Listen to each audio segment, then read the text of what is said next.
Movie की main character का नाम एनोला होम्स है और वो होम्स फैमिली में सबसे छोटी होती है। वो बहुत ज़्यादा ज़हीन और मुशाहिदा करने वाली होती है। मूवी में हमें 18th सेंचुरी का टाइम दिखाया जाता है जब वुमेन्स को सिर्फ एज अ मदर या वाइफ के ट्रीट किया जाता था और उन्हें वोट का हक भी नहीं था। मगर एनोला और उसकी मदर की थिंकिंग एडवांस होती है।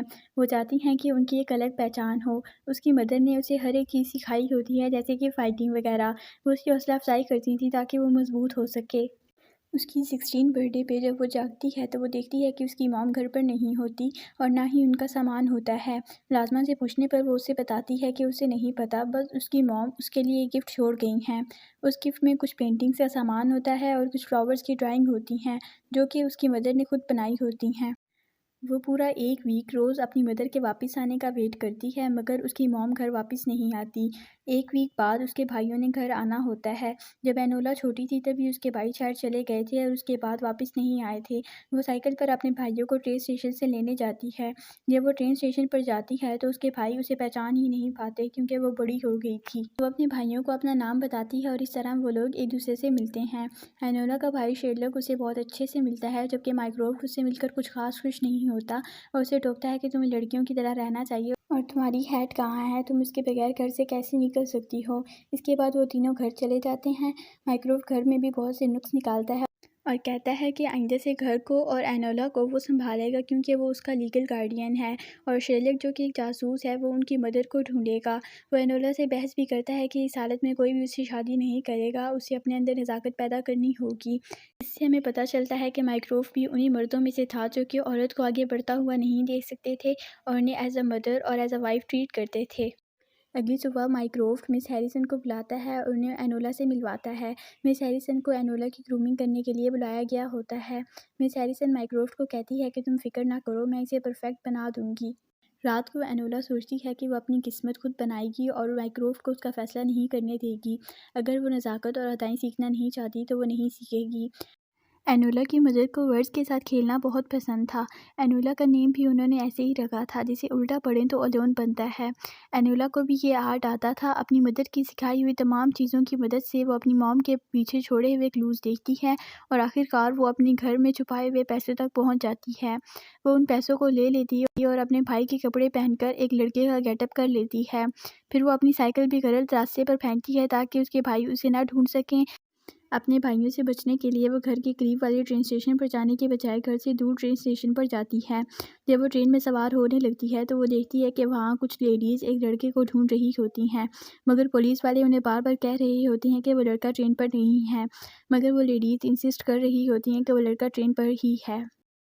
तभी ट्रेन चलने लगती है। ये देखकर वो लेडीज़ एक आदमी को ट्रेन में बोर्ड करवा देती हैं ताकि वो उस लड़के को ढूंढ सके। एनोरा ये सब ट्रेन की विंडो से देख रही होती है। फिर ट्रेन चलने लगती है। कुछ देर बाद एनोला देखती है कि ट्रेन की ऊपर वाली सीट से एक बैग नीचे गिरता है। वो उसे उठाने ही लगती है कि वो खुद ब खुद ही खुल जाता है। उसमें एक लड़का होता है जिसकी उम्र एनोला जितनी ही होती है। एनोला उसे देखकर हैरान होती है। वो फिर उसे सारी बात समझ आ जाती है कि वो लेडीज़ उस लड़के को ही ढूंढ रही थी और उस लड़के का नाम टुक्सबेरी होता है और वो एक प्रिंस होता है। वो टुक्सबेरी को बताती है कि उसके घर वालों ने एक आदमी को ट्रेन में बोर्ड करवाया हुआ है ताकि वो उसे ढूंढ सकें। अगर वो बचना चाहता है तो वो वहाँ से भाग जाए। मगर वो लड़का तो बहुत ही मासूम और बुज़दिल होता है। उसे कुछ भी समझ नहीं आ रही होती कि वो वहाँ से कैसे भागे। तभी एनोला उस लड़के की मदद करने का सोचती है। जब वो दोनों भाग रहे होते हैं तभी वो आदमी एनोला और टुक्सबेरी को देख लेता है। मगर जब ट्रेन एक ब्रिज पर से गुजरती है तो एनोला टुक्सबेरी के साथ पानी में कूद जाती है और यूं वो ट्रेन पर से उतरने में कामयाब हो जाते हैं। तभी एनोला की हैट उतर जाती है और उसके बाल देखकर टुक्सबेरी को पता चल जाता है कि एनोला एक लड़की है। एनोला और टुक्सबेरी को भूख लगी होती है। तभी टुक्सबेरी उसे मशरूम ढूंढ कर देता है और कहता है कि एनोला इस मशरूम को खा सकती है, उसे कोई नुकसान नहीं होगा, ये सेफ़ है। तब एनोला को टुक्सबेरी इतना भी पागल नहीं लगता जितना वो उसे समझती थी। उन दोनों को लंदन ही जाना होता है। लंदन तक वो दोनों एक साथ ही होते हैं और उनमें अच्छी खासी दोस्ती हो जाती है। लंदन पहुंचकर वो दोनों अलग हो जाते हैं। लंदन पहुंचकर एनोला एक प्रॉपर लेडी का गेटअप कर लेती है क्योंकि उसके भाई जब भी उसे किसी को ढूंढने के लिए भेजेंगे तो उसका पुराना हुलिया ही बताएंगे और इस तरह उसके भाई उसे ढूंढ नहीं सकेंगे। एनोला वहाँ रेंट पर एक रूम भी लेती है और फिर अपने मदर को ढूंढने में लग जाती है। वो कोडिंग में एक आर्टिकल भी लिखती है और उसे न्यूज़पेपर में प्रिंट करवाती है ताकि जब उसकी मदर उस मैसेज को पढ़ें तो उसे डीकोड करके एनोला के पास वापस आ जाएं। फिर एनोला अपनी मदर की एक फ्रेंड से भी मिलती है जिसके ज़रिए से उसे अपनी मदर का सुराग मिलता है और वो उस जगह जाती है। वो एक सेफ़ हाउस होता है जिसमें मुख्तलिफ़ किस्म के एक्सप्लोजिव्स और बॉम्ब्स वगैरह होते हैं।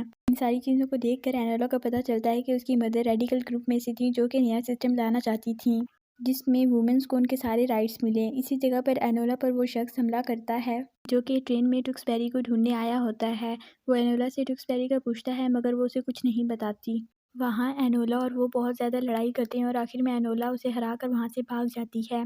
जब वो वापस अपने रूम में आती है तो वो फैसला करती है कि वो अपनी मॉम को ढूंढने से पहले ट्यूक्सबेरी को ढूंढेगी क्योंकि उसकी जान को खतरा होता है और वो इतना मजबूत नहीं कि वो खुद से उसका मुकाबला कर सके। दूसरी तरफ हम देखते हैं कि एनोला के भाई माइक्रोफ ने एक प्राइवेट डिटेक्टिव को हायर किया होता है ताकि वो एनोला को ढूंढ सके। एनोला सोचती है कि ट्यूक्सबेरी के बारे में ज़्यादा जानकारी वो उसे बचा सकती है। इस सिलसिले में वो एक बेवा बनकर ट्यूक्सबेरी के महल में जाती है और वहाँ ट्यूक्सबेरी के घर वालों को बताती है कि वो शेरलॉक होम्स की असिस्टेंट है और शेरलॉक ने उसे ट्यूक्सबेरी के केस के बारे में इंफॉर्मेशन लेने भेजा है। इस पर ट्यूक्सबेरी के घर वाले कहते हैं कि हमें तो शेरलॉक होम्स ने ये केस लेने से मना कर दिया हुआ है और हमने एक और डिटेक्टिव भी हायर कर दिया हुआ है।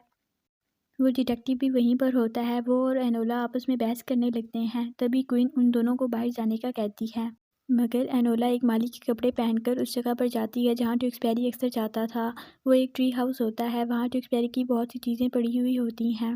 एनोला देखती है कि ट्यूक्सबेरी ने अपने पीछे वाले सबूत छोड़े होते हैं ताकि कोई इसे पकड़ ना सके और उन्हीं सबूतों का पीछा करते हुए वो आदमी भी उसी जगह आया था मगर वहाँ इत्तेफाक से एनोला मौजूद थी। उसे ये भी पता चलता है कि ट्यूक्सबेरी को फूल बहुत पसंद होते हैं।